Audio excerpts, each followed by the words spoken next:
কিছুই নাই, চারপাশে অনেক কিছু মনে হবে, আপনার বাড়ি আছে, গাড়ি আছে, স্ট্যাটাস আছে, টাকা পয়সা, প্রতিপত্তি সব আছে। আদতে আপনি একা, আদতে আপনাকে একাই কবরে যাওয়া লাগবে, একাই আল্লাহর সাথে হিসেব নিকাশ দিতে হবে। কেউ নাই সাথে, আমাদের সাথে কেউ নাই। কিন্তু আপনি মনে করছেন যে সেলিব্রিটিজম বড়, আমি পলিটিক্যাল নেতা হয়েছি, আমাকে সবাই চেনে, আমি ইকোনমিক সেক্টরে লিড দেই, রাষ্ট্রকে লিড দেই, আমি ধর্মতান্ত্রিক ক্ষেত্রে লিড দেই, আমাকে দেখলে মানুষ বাহবা দেয়, ইত্যাদি ইত্যাদি। দিন শেষে আমি একা, আপনিও একাই, আমাকেও একাই যেতে হবে, আপনাকেও একাই যেতে হবে। এগুলো সব চারপাশের খালি অন্ধ মোহ, আর কিছু না। তো এই মোহের মধ্যে ঢুকে পড়বেন, আল্লাহ পাক তৌফিক এনায়েত করুন। নবী সাল্লাল্লাহু আলাইহি ওয়াসাল্লাম বারবার বলতেন, আল্লাহুম্মা ইন্নী আউযু বিকা মিন ফিতনাতিদ দুনিয়া, বলতেন না, হে আল্লাহ আমি দুনিয়ার ফিতনা থেকে তোমার কাছে আশ্রয় প্রার্থনা করছি। ওয়া ইন্নী আউযু বিকা মিন ফিতনাতিন নিসা, আমি মহিলাদের ফিতনা থেকেও আশ্রয় প্রার্থনা করছি। আরো দোয়া করতেন, আল্লাহুম্মা ইন্নী আউযু বিকা মিন আযাবিল কবর, হে আল্লাহ আমি কবরের আযাব থেকে আশ্রয় প্রার্থনা করছি। ওয়া আযাবি জাহান্নাম, জাহান্নামের আযাব থেকে আশ্রয় প্রার্থনা করছি। ওয়া মিন ফিতনাতিল মাহইয়া ওয়াল মামাত, জীবন মৃত্যুর ফিতনা থেকে আশ্রয় প্রার্থনা করছি। ওয়া মিন শাররি ফিতনাতিল মাসীহিদ দাজ্জাল, এবং দাজ্জালের ফিতনা থেকে আশ্রয় প্রার্থনা করছি। দাজ্জালের পরে আসবে ইনশাআল্লাহ। দাজ্জাল নিয়ে আলোচনা করলে আমার কিছু মানুষ খারেজি ট্যাগ লাগাই দিতে পারে, ওই জন্য এদিকে আমি এখন যাচ্ছি।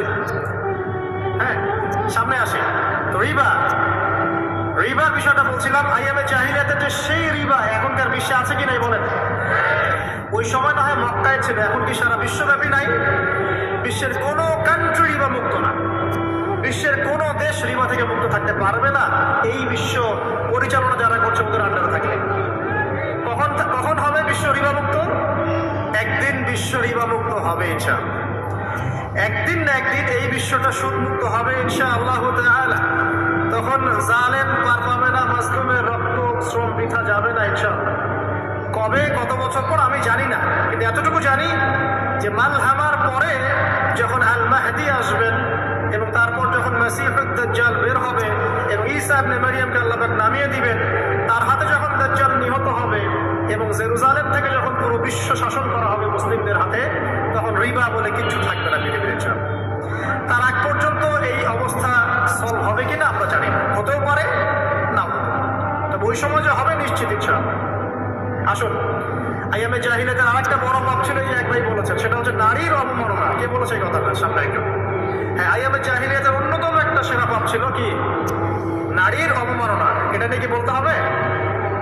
এখন ধর্মের মধ্যেও আমরা নারীদেরকে অবমাননা করছি। বহু নামাজি ব্যক্তি আছে আমাদের মধ্যে, দেখবেন বোনের সম্পত্তি দেয় নাই, মেয়েকে শিক্ষিত করতে যাচ্ছেন না। কেন যাচ্ছেন না? ওর কি অধিকার নাই শিক্ষার? আপনি কি জানেন যে আয়েশা রাদিয়াল্লাহু আনহার কাছে বহু সাহাবী হাদিসের তালিম নিয়েছেন, বহু হাদিস শিখিয়েছেন কে? মা আয়েশা রাদিয়াল্লাহু আনহা। তো তিনি যদি শিক্ষিত না হতেন, শেখাতে পারতেন? তো মেয়েদের শিক্ষার দরকার আছে না? হ্যাঁ, কি বিষয় দরকার? তাদের উপযুক্ত পরিবেশ নিশ্চিত করতে হবে, নিরাপত্তা, পর্দা, এগুলো নিশ্চিত করতে হবে। তারপরে মেয়েদেরকে আপনি অবশ্যই শিক্ষিত করবেন। ঘরের কোণে বসে রাখতে কে বলেছে? আপনি নিরাপদ পরিবেশ দেন, পর্দা দেন, তারা মাদ্রাসা যাবে, পড়াশোনা করবে। ঠিক আছে? আল্লাহ পাক আমাদের মা বোনদেরকে শিক্ষিত করার তৌফিক দান করুন। আমিন। ভালো ভালো কোয়ালিটি সম্পন্ন মহিলা মাদ্রাসা করে তোলেন। আর মেয়েরা যদি শিক্ষিত না হয়, তাহলে আমাদের বাড়ির বউরা শিক্ষিত হবে। আর বউ শিক্ষিত না হলে আপনি একা শিক্ষিত হয়ে লাভ নাই। তখন ওই যে বললাম টর্চার সেল, ওই টর্চার সেলে ঢুকতে হবে আর কি। কথা বুঝতে পারছেন না? আগে বিয়ে শাদী করেন, বুঝবেন ইনশাআল্লাহ। আর যারা করেছেন তারা অলরেডি হাসছে যে মিসমেক করে। ঠিক আছে? আচ্ছা, সামনে আসেন। দেখেন মেয়েদের অবমাননা কিভাবে দেখাবো। সবচেয়ে বড় অবমাননা হচ্ছে ওদের দেহটাকে আমরা এখন পণ্য বানিয়েছি। এই যে পর্নোগ্রাফি দেখেন, এই মেয়েগুলোর ইজ্জতের কোনো দাম নাই। মানে তাদের দেহটাকে একটা ব্যবসার সামগ্রী বানানো হয়েছে। এবং আমি একটা লেকচার দিয়েছিলাম ঢাকায়, নীল দর্পণ, দেখবেন অনলাইনে আছে। ওখানে আমি স্ট্যাটিস্টিক দেখিয়েছি যে সারা বিশ্বে এই যে আমেরিকায় শুধুমাত্র $12 বিলিয়ন ব্যবসা করে পর্ন নিয়ে। এটা একটা ব্যবসা, একটা ইন্ডাস্ট্রি। যেমন ফিল্ম ইন্ডাস্ট্রি আছে, তারপরে গানের ইন্ডাস্ট্রি আছে না, এরকম একটা ইন্ডাস্ট্রি হচ্ছে এই পর্ন ইন্ডাস্ট্রি। এখানে সবাই অ্যাক্টর অ্যাক্ট্রেস, এরা হচ্ছে অভিনেতা অভিনেত্রী। এখানে যা দেখানো হয় এগুলো কিন্তু রিয়েল না, বাস্তব না, সব ফেক। বুঝতে পারছেন না কথা? এগুলো অভিনয় এবং ফেক। এবং এটা একটা ইন্ডাস্ট্রি, এর মধ্য দিয়ে মেয়েদের দেহটাকে পণ্য বানিয়ে সারা বিশ্বে ব্যবসা করছে। এবং এর একটা অন্যতম উদ্দেশ্য হচ্ছে মুসলিম যুবকদের ঈমান যেন নষ্ট করা যায়। কারণ মুসলিম যুবকদের ঈমান চলে গেলে তারা নিশ্চিন্ত যে ওদের পথে আর কেউ বাধা নাই। কারণ ওদের এই জুলুমের পথে বাধা যদি কেউ দিতে পারে তাহলে কারা দিবে? মুসলিমরা। আর মুসলিমদের মধ্যে সবচেয়ে সৌর্য বীর্য কাদের মধ্যে থাকে? যুবকদের মধ্যে। যুবকদের ঈমান যদি চলে যায় তাহলে এদের আর কোনো সমস্যা নেই। তো এই বিষয়টা খেয়াল করবেন যে এটা একটা ইন্ডাস্ট্রি।